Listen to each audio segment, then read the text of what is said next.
그때에 귀신 들려 눈 멀고 말 못하는 사람을 데리고 왔거늘 예수께서 고쳐주심에 그 말 못하는 사람이 말하며 보게 된지라. 무리가 다 놀라 이르되 이는 다윗의 자손이 아니냐? 바리새인들은 듣고 이르되 이가 귀신의 왕 바알세보를 힘입지 않고는 귀신을 쫓아내지 못하느니라. 예수께서 그들의 생각을 아시고 이르시되 스스로 분쟁하는 나라마다 황폐하여질 것이요 스스로 분쟁하는 동네나 집마다 서지 못하리라. 만일 사탄이 사탄을 쫓아내면 스스로 분쟁하는 것이니 그리하고야 어떻게 그의 나라가 서겠느냐. 또 내가 바알세부를 힘입어 귀신을 쫓아내면 너희의 아들들은 누구를 힘입어 쫓아내느냐. 그러므로 그들이 너희의 재판관이 되리라. 그러나 내가 하나님의 성령을 힘입어 귀신을 쫓아내는 것이면 하나님의 나라가 이미 너희에게 임하였느니라. 사람이 먼저 강한 자를 결박하지 않고서야 어떻게 그 강한 자의 집에 들어가 그 세간을 강탈하겠느냐. 결박한 후에야 그 집을 강탈하리라. 나와 함께 아니하는 자는 나를 반대하는 자요 나와 함께 모으지 아니하는 자는 해치는 자니라.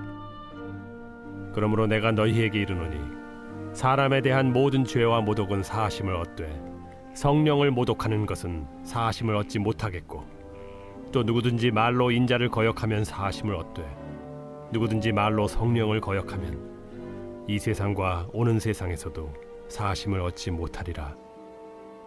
나무도 좋고 열매도 좋다 하든지 나무도 좋지 않고 열매도 좋지 않다 하든지 하라. 그 열매로 나무를 아느니라. 독사의 자식들아, 너희는 악하니 어떻게 선한 말을 할 수 있느냐. 이는 마음에 가득한 것을 입으로 말함이라. 선한 사람은 그 쌓은 선에서 선한 것을 내고 악한 사람은 그 쌓은 악에서 악한 것을 내느니라. 내가 너희에게 이르노니 사람이 무슨 무익한 말을 하든지 심판날에 이에 대하여 신문을 받으리니 내 말로 의롭다함을 받고 내 말로 정죄함을 받으리라. 우리 사랑하는 브릿지 가족 여러분, 그리고 오늘도 함께 큐티의 자리를 지켜가신 우리 소중한 성도 여러분, 오늘 2026년 2월 10일 화요일 우리 마태복음 12장 22절에서 37절의 말씀을 중심으로 성령을 모독하는 죄라고 하는 제목하에 오늘 내게 주신 말씀 함께 묵상하기를 원합니다. 우리는 종종 하나님의 말씀을 묵상하다 보면 우리의 마음과 또 우리의 눈길을 오랫동안 붙잡아 놓는 그러한 본문들이 있습니다. 굉장히 깊이 묵상을 좀 하게 되죠. 저는 개인적으로 마태복음 12장 22절에서 37절 오늘 본문의 말씀이 그런 말씀이 아닌가 생각이 좀 들었습니다. 오늘 본문의 내용은 여러분은 잘 아시는 것처럼 눈 멀고 말 못하는 사람이 예수님 앞에 딱 서 있고요. 그리고 예수님은 보란듯이 그 사람을 고쳐주십니다. 어떻게 보면 한 사람의 인생이 완전히 180도 회복되는 놀라운 순간입니다. 사람들은 그 모습을 바라보면서 너무나 기뻐하고 즐거워합니다. 그런데 바로 그 자리에 전혀 다른 반응을 보이는 사람들이 등장하죠. 바로 바리새인들입니다.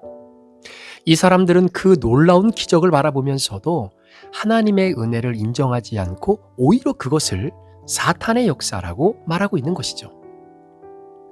이 두 가지의 대비되는 모습을 통해서 우리의 마음을 깊이 들여다보기를 원합니다. 같은 장면을 보고도 전혀 다른 해석이 나올 수 있다는 바로 그 사실 때문에 그래요. 우리는 이 말씀을 읽고 묵상하면서 예수님이 병자를 고쳐주신 모습 속에 늘 기뻐하고 감사하며 야, 이게 하나님의 은혜고 하나님의 나라가 임하는구나 라고 하는 관점의 해석을 가지고 있는 위치에 내가 늘 서 있다라고 생각할지는 모르겠지만, 여러분 아십니까? 나도 모르게 바리새인의 입장에서 이 사건을 바라보고 있을 때가 있다라는 겁니다. 한쪽은 하나님의 나라를 바라보고 다른 한쪽은 끝까지 그것을 부정하는 거죠. 예수님은 바로 이 지점에서 우리에게 성령을 모독하는 죄에 대해서 말씀을 하십니다. 그러면서 성령을 모독하는 죄는 사하심을 받지 못한다라고 하시는 그 선언, 어떻게 보면 우리에게 굉장히 마음이 좀 무겁게 느껴지는 말씀이기도 하지요. 자, 이 말씀 앞에서 먼저 이런 질문을 하게 됩니다. 여러분, 성령을 모독한다라는 것은 무엇을 말하는 것일까요? 여러분, 성령을 모독한다는 것은 한번 잘 들어보십시오. 단순히 하나님이 말씀하신 말씀, 보여주신 기적, 이것에 대한 단순한 의심이나 순간적인 실수로 벌어지는 일들이 아니다라는 겁니다. 여러분, 신앙의 길을 걷다 보면 누구나 흔들릴 수 있고요. 이해하지 못하는 순간도 있지 않습니까?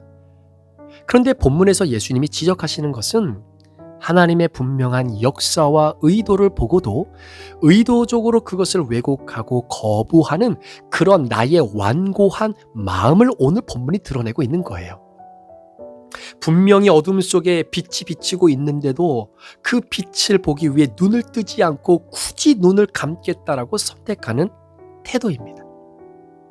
성령님께서는 사람의 마음에 역사하시고 우리의 마음을 두드리며 우리의 죄를 깨닫게 하시고 하나님 앞으로 돌아오도록 부르십니다. 인격적으로 부르십니다. 그런데 그 부르심을 지속적으로 거절하면 마음은 점점 시멘트처럼 굳어집니다. 회개의 문을 스스로 닫아버리는 거지요. 여러분, 용서가 없어서가 아니라 용서를 받아들이지 않는 상태에 머무르게 되는 것입니다. 그래서 성령을 모독하는 죄는 단 한 번의 사건, 단 한 번의 태도, 단 한 번의 말이 아니라 하나님을 향해 굳게 닫힌 내 삶의 방향과 태도를 가리킨다라는 거죠.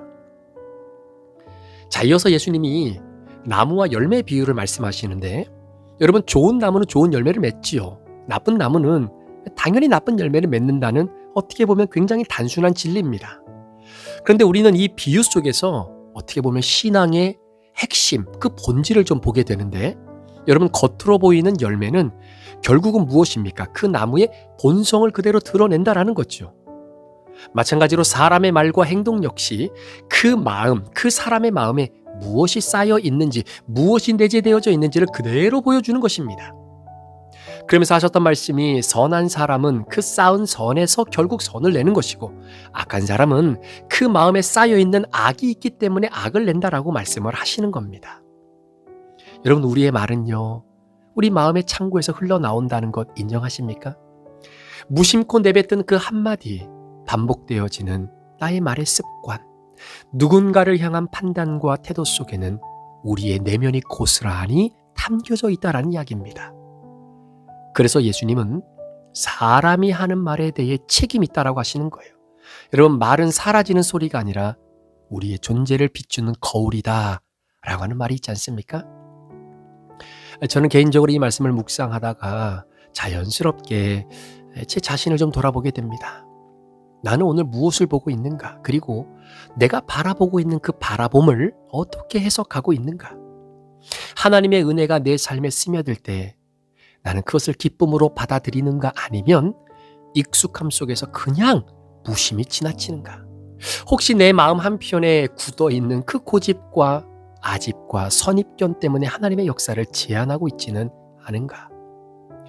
우리가 성도님들과 함께 양육을 시작하면서 구속사라고 하는 의미를 여러분들에게 소개하면서 저는 제 자신에게 다시 한번 고백하는 겁니다. 내 삶에 이루어지는 모든 일들은 다 나의 구원과 연관되어져 있다라는 이야기죠. 여러분, 좋은 열매를 맺는 삶은 어떻습니까? 하루아침에 만들어지지는 않습니다. 그것은 마음의 뿌리에서부터 시작이 되잖아요.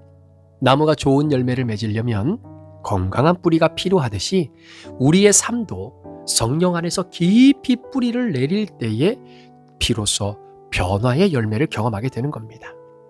성령님께 마음을 열고 하나님의 말씀 앞에 자신을 비추고 작은 깨달음에도 순종하고 적용하는 태도가 우리를 서서히 바꾸어 가는 것이죠. 이 변화는 어떤 의미에서 거창한 데서 시작되는 것은 아닌 것 같아요.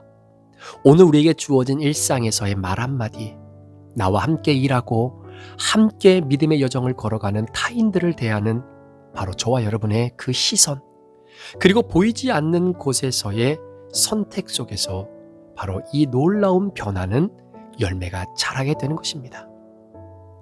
우리는 매일매일 마음의 창고에 무엇인가를 쌓아갔지요.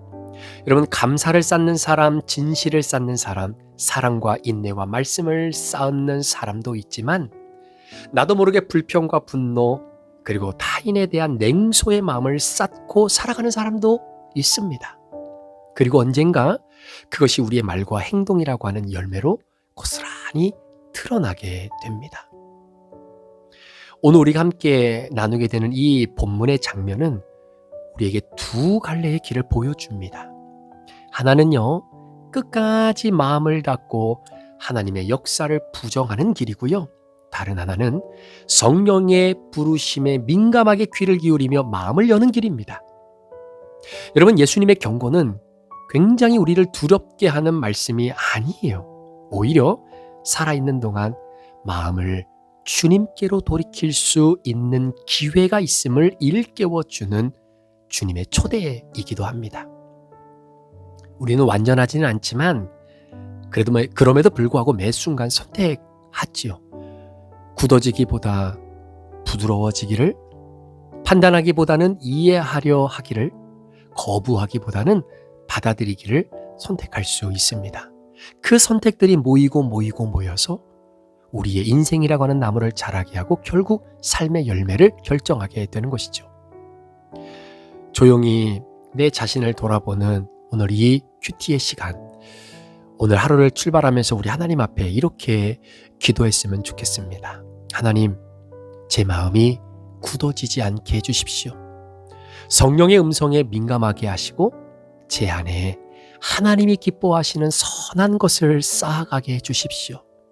여러분, 이 기도는 거창하지는 않지만 우리의 삶을 깊은 곳에서부터 새롭게 하는 역사의 시작의 첫 문이기도 합니다. 오늘 우리가 함께 읽은 마태복음 12장 22절에서 이 37절의 말씀이 오늘 저와 여러분에게 묻습니다. 지금 당신의 마음에는 무엇이 자라고 있습니까? 미움이 자라고 있지는 않습니까? 사랑이 자라고 있지는 않습니까? 남들을 포기하고 판단하고자 하는 그런 고집과 아집의 마음이 자라고 있지는 않습니까?